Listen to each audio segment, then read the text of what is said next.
Hi, I want to share an experience that I had in prayer on Labor Day 2022. I don't know if the date is significant or not, but that's the date that it happened.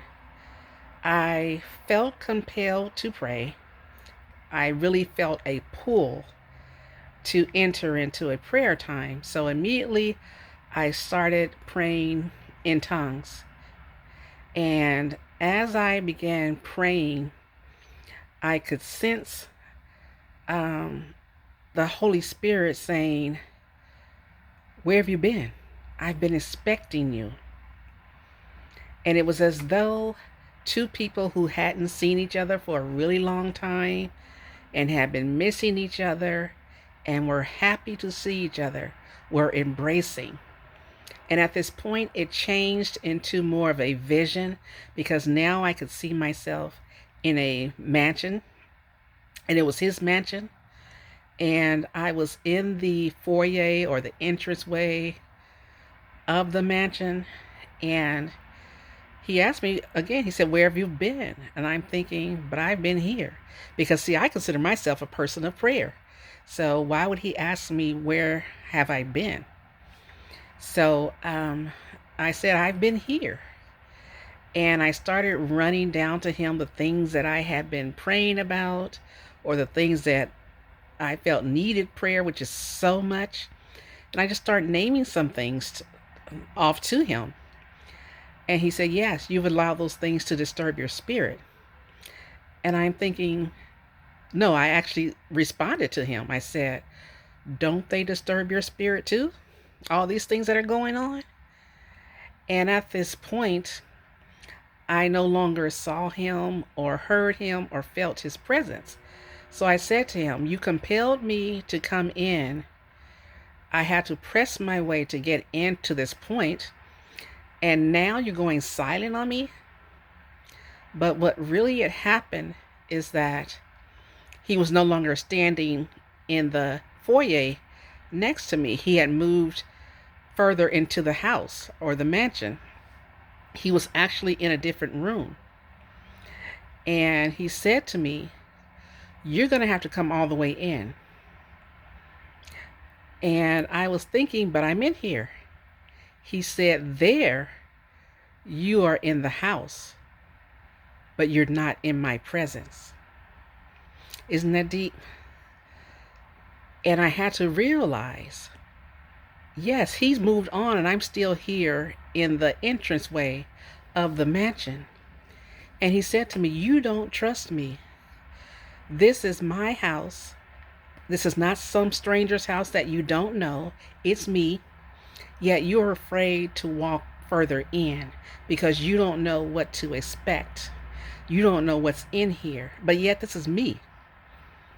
And I had to realize I didn't have any valid comeback or excuse because it was true.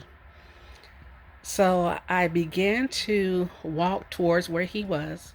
He took me by my hand and he began to show me things in this mansion that were up on shelves waiting for me.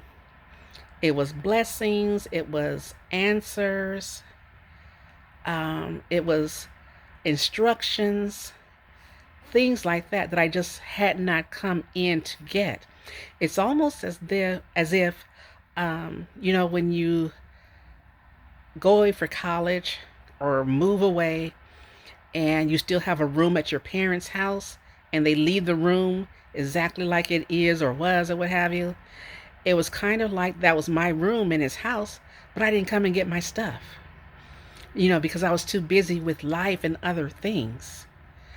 And he was showing me things I need to do as far as ministry. He was showing me how I need to intercede for certain people. He showed me these people that I didn't even know. And he was speaking to me about life, about things that I needed to know about, but I wouldn't know about it hanging out on the surface. And I really had this experience thinking, but I'm a person in ministry. I pray on a regular basis. but yet I hadn't really come in. Even told me, he said, "You're a seer." And I'm thinking to myself, but this is something I know. But he was letting me know that I would be seeing on a different level because I was called to see on a different level. And at one point, he called me by my last name, which is, as far as I remember, he doesn't normally do that. He usually calls me by my first name or he calls me daughter. But he called me by my last name, and I asked him why. He said, "Because I've called all of you," meaning your family. "I've called all of you, so whichever one answers, this is the one I'm going to show these things to." And that was amazing to me because I was like, how many of us have just been running around trying to do things on our own, whereas we could have just come into his house and gotten the answers that we needed, and we still can. He was letting me know that he's going to show me things. There are things that we're called to, there are things that we have a right to, but we're not going to get it hanging out in the entranceway, in the hallway. We're going to have to come on all the way in and be in his presence, not just in his house. And there may be some things that I'm leaving out. This took place in what I consider, what I believe was about a half an hour or so. May have been a little longer, may have been a little shorter, but that's what it seems like it was. And the reason I'm sharing it is because I know that I am not the only one who can relate to this. There are those of us who are in the house, but we're not in his presence. We are going through the motions. We know what to do sometimes. We do things out of habit. We do things out of maybe tradition or something that we were taught. But are we really in his presence? Do we even realize that he's moved on to a different part of the house and we're still standing where we were? And also, do we really trust him? Or are we just having a form of godliness but denying the actual power?